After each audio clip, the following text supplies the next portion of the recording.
Hey guys, welcome back to the channel. Sorry it's been a while since I've posted any of the garage videos. Just kind of been out doing some racing and stuff. But today we're back out in the garage, and if you guys watched some of the races that I've been posting, up at Pine Lake last time, we were out racing, and I blew a head gasket on this thing. So at the track Saturday morning, we put a new head gasket in it, and there's a little bit of scoring across the top of the cylinder, so I needed a new cylinder, but can't get a piston in time. So we just threw a top end gasket on it to get through the weekend, but I can't get a piston here soon enough to get the new cylinder and a new piston in before the next race. So we're going to go ahead and run it again with the gasket that we replaced at the races, and of course I'm going to take a spare with me there. But also, one of the other things that I need to do was my intake boot kind of pulled off of the carburetor during my C-class race, and I didn't have time to address the issue beforehand. But there's an adapter up here on the carburetor, up in there, that actually had come off. So it wasn't just the boot on here. So as a quick fix, we put the intake back on, put a hose clamp back on there. So today we're going to take this apart, see if I've got some set screws or if I need to re-epoxy my adapter to the carburetor. And like I said, we'll do a quick little oil change and stuff on it. Probably need to swap the tires around, rotate them a little bit. These ones over here, as you can see, kind of got a little more worn than these ones over here. You can still see some of the H blocks in there. They're completely gone on these ones.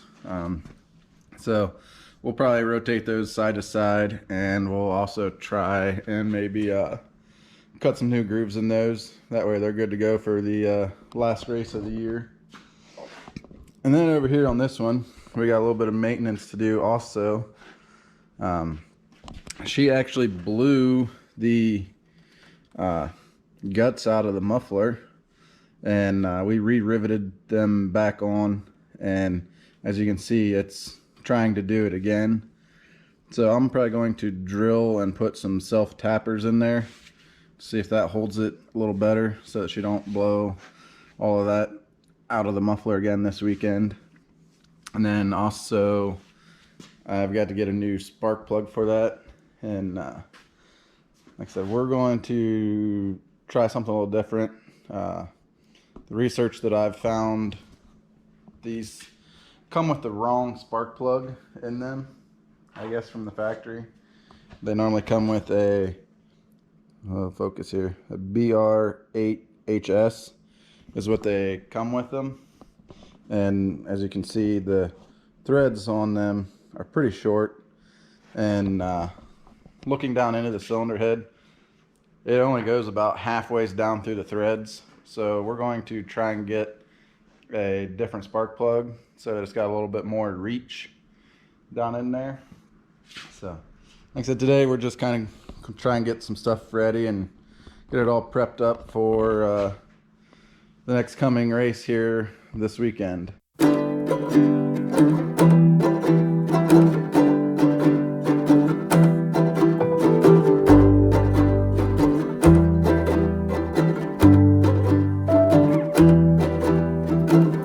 Alright guys, so right here, this is what I'm talking about. This little adapter on the FCR carb that I put in here has actually come off, and I don't know if you can see very well up in there, but it just slides over the back of the carburetor, and I think there's supposed to be some set screws in there, but I know they also updated it, and they also put, some of them were epoxied on, but like I said, I put this clamp in here just to hold everything up against it. So we'll go ahead and pull that off and see what we're getting into. Alright guys, so I got the carburetor off. Now you can see a lot better.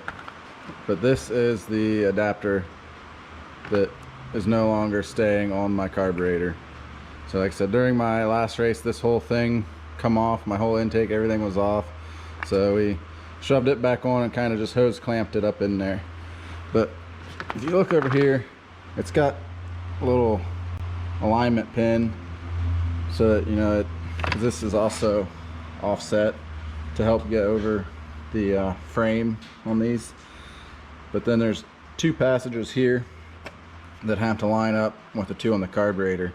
But as you can see, it looks like this one had a little bit of epoxy in it, and then it also has a couple little set screws. So what I'm going to do is I'm going to clean all this up, clean all this here up, and then we're going to put some more epoxy around here, put it in there, and tighten down the set screws, and then let it set up. But you also want to make sure you don't plug these passages with your epoxy. Alright, so we got it epoxied back on there, and then also tightened down all the Allen screws that were in there, so should be on there pretty good now. Like I said, everything seems pretty tight, so that's all good to go. One of the other things I'd like to point out, I don't know if you guys noticed this or not, but the 05 fenders, they normally have a little rubber grommet that goes in here, and then your fenders have a little plastic piece that go in there. And when I was running motocross, these things always popped out and were always rubbing my legs.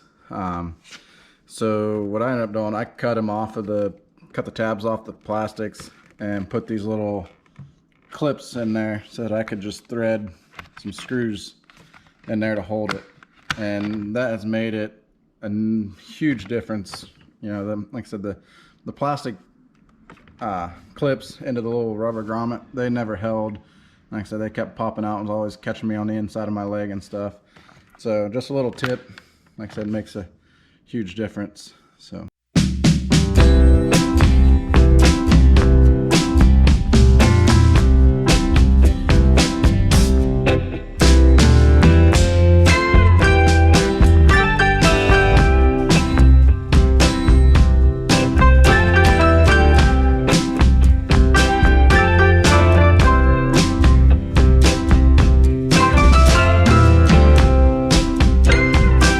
back out here again. As you can see, it's another night. I got pulled away last time, had to go do some stuff with the family, but I'm back out here, and like I said, where we left off, I need to change the oil, get the tires rotated on this thing, and like I said, I also got to change the transmission oil on that one.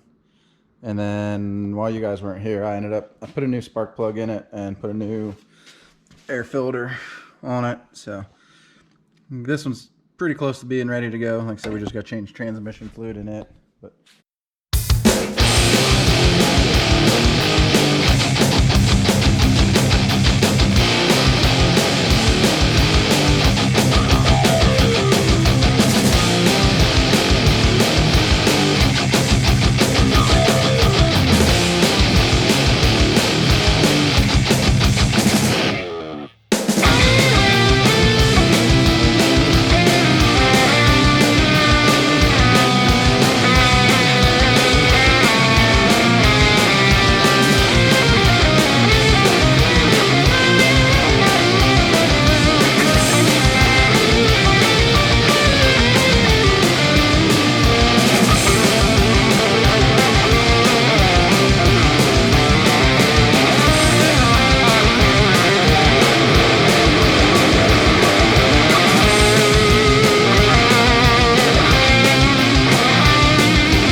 Alright guys, we just drained the transmission fluid out of this, which you guys saw in the video there.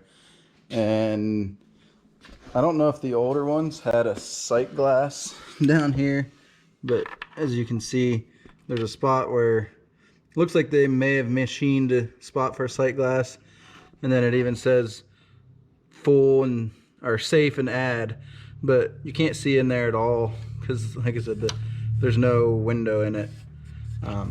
But what the instructions say to do is to just basically fill it with 0.11 liters, which is 110 cc's, or roughly about 4 ounces. So basically what I do is I use my mixing cup for my 2-stroke mix, and I fill it up with 4 cc's, and then I keep another old jug laying around with a hose on the end so that I can fill this, because it's kind of in a pain in the butt spot. So we'll show you here real quick.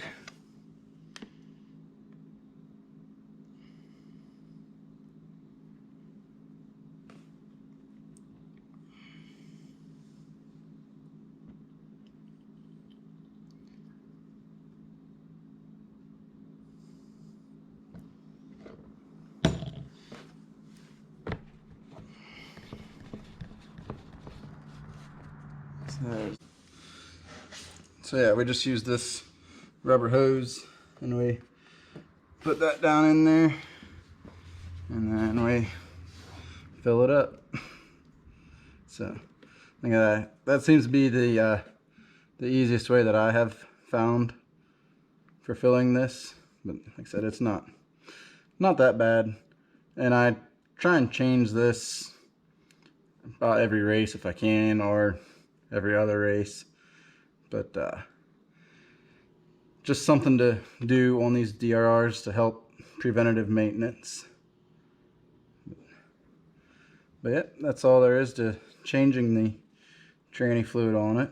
So we'll just fill that up, and then normally run it for a minute on a jack stand, and then see if anything got on the dipstick. But pretty simple and can save you a lot of headache in the long run. So.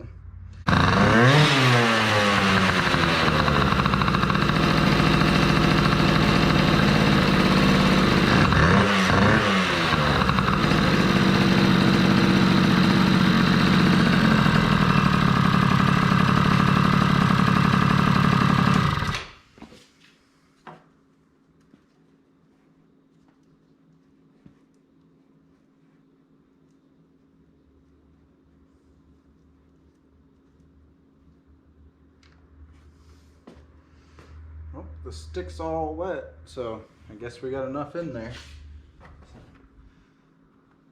So we're almost done for the evening. The only thing I got left to do now is grooving some tires.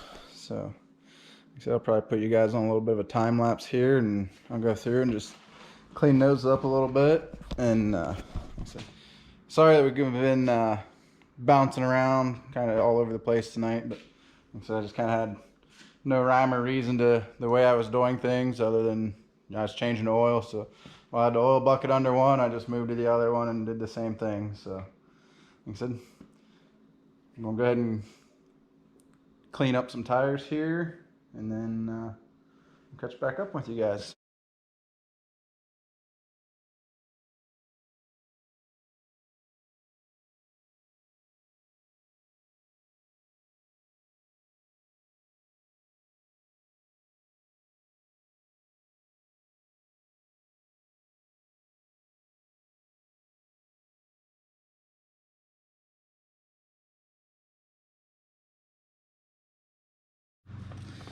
Alright guys, you watched me go through and re-groove these outside edges.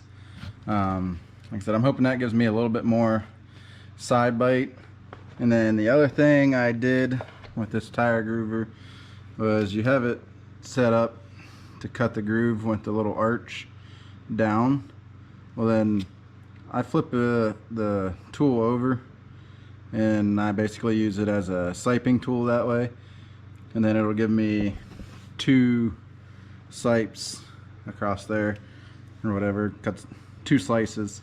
Like I said, I already did this tire over here, and probably kind of hard to see on the video, but like I said, I got the outside edges, and then like I said, I ran a couple sipes down each of these blocks. That way I can get a little better forward bite. And like I said, I don't think you guys want to sit here and watch me groove the tires for the next 20 minutes or so. Like I said, it don't take too long with that tire groover. Like I said, I may have an hour total in doing both tires. So it's not terrible. And like I said, we'll see how much better it works this weekend out at the track.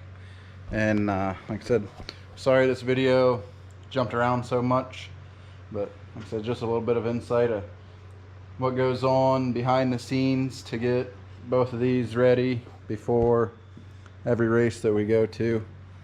And like I said, just some of the basic maintenance. Oh, and one of the other things I wanted to tell you guys too was I went to clean the air filter on my 450, and then that's when I noticed that it had gotten smashed when it fell off. So we ordered a new air filter, and like I said, we're waiting on that to get here. It should be here probably tomorrow, I think. And like I said, we gotta load bikes up and get them ready to head out tomorrow, so hopefully it gets here. And once again, guys, thanks for watching, and we'll catch you in the next video.